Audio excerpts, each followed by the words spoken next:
In this video, we're rebuilding a Trico four-berth air pressure wiper.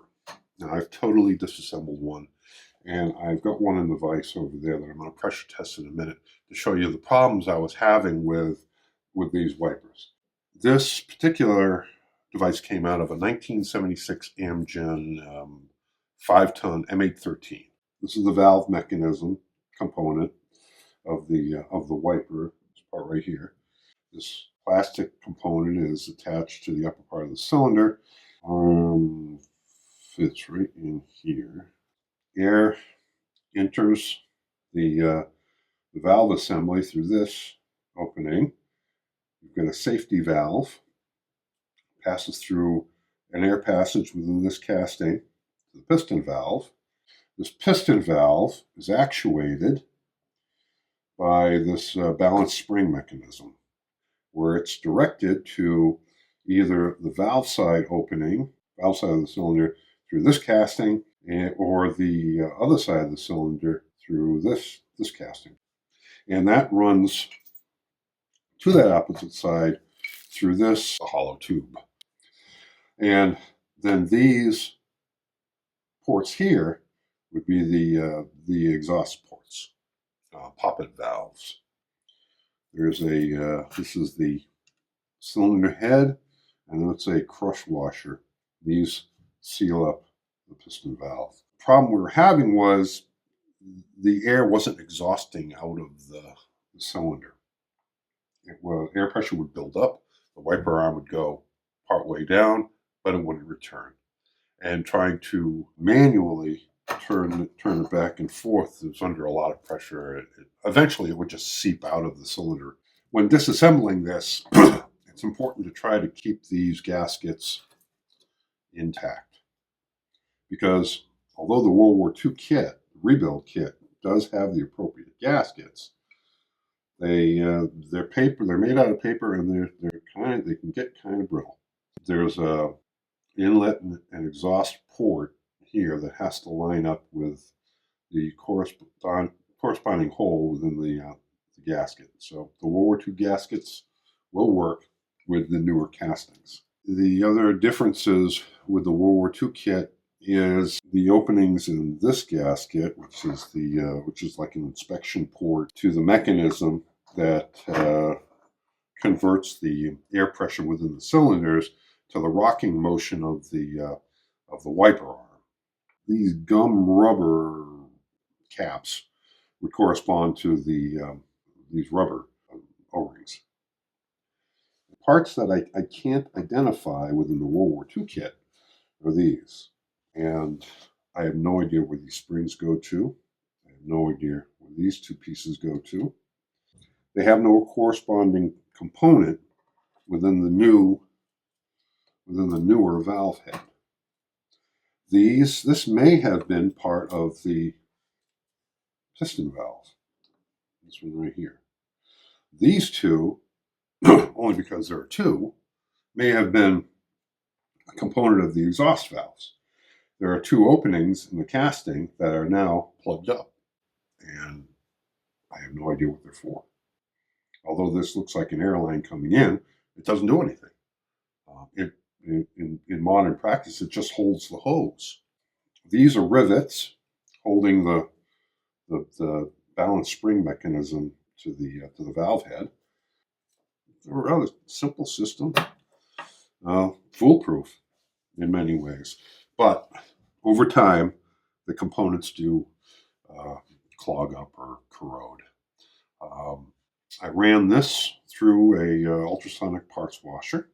What I'm trying to do is figure out a way of cleaning these wipers, these assemblies, without actually taking them apart, because you really have to be careful taking these cylinder heads off to preserve these paper cylinder gaskets, because these World War II kits aren't easy to find. Now, before assembling the unit, I cleaned these gaskets, these cylinder heads, with a combination of P800 final polishing sandpaper and P1500 wet dry sandpaper, as well as this synthetic steel wool. So this goes here. So the felt goes there. The retaining clip goes there. These would go here. There we go. Get that together like that. And this attaches. Just make sure everything's nice and clean on this side. And this goes into the cylinder.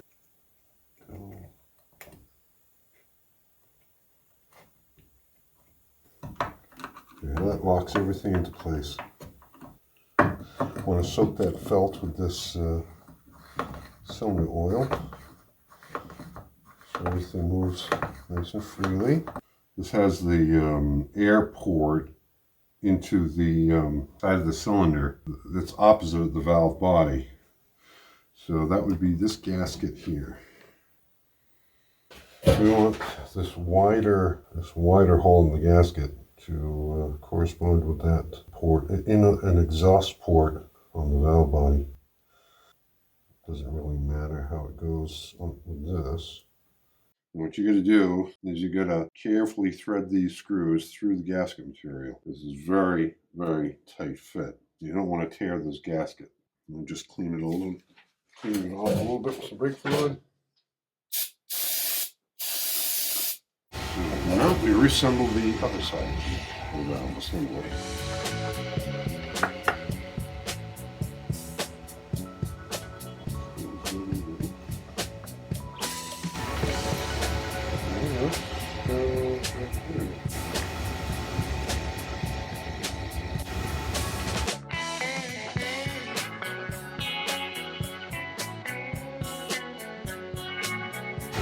Mount the cylinder cap onto the cylinder head, making sure that this port in the valve in the gasket lines up with that port in the cylinder. Then just go around, tightening a few threads each side. The whole purpose of this is we don't tear the paper gasket.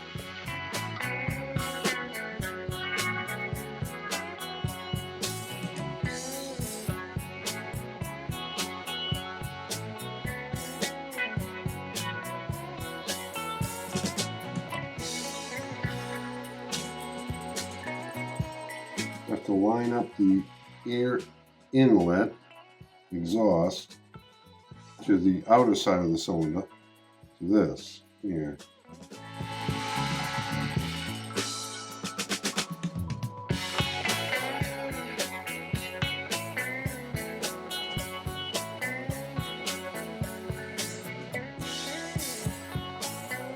And the action already seems a lot easier.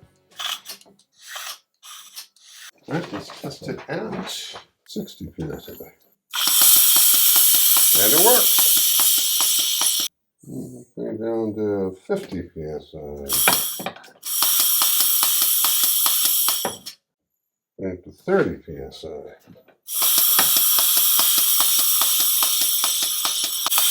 Yep, those are definitely exhaust ports. Just see air exiting. Also, this isn't tight enough here, so air's flowing out as well. That's neat.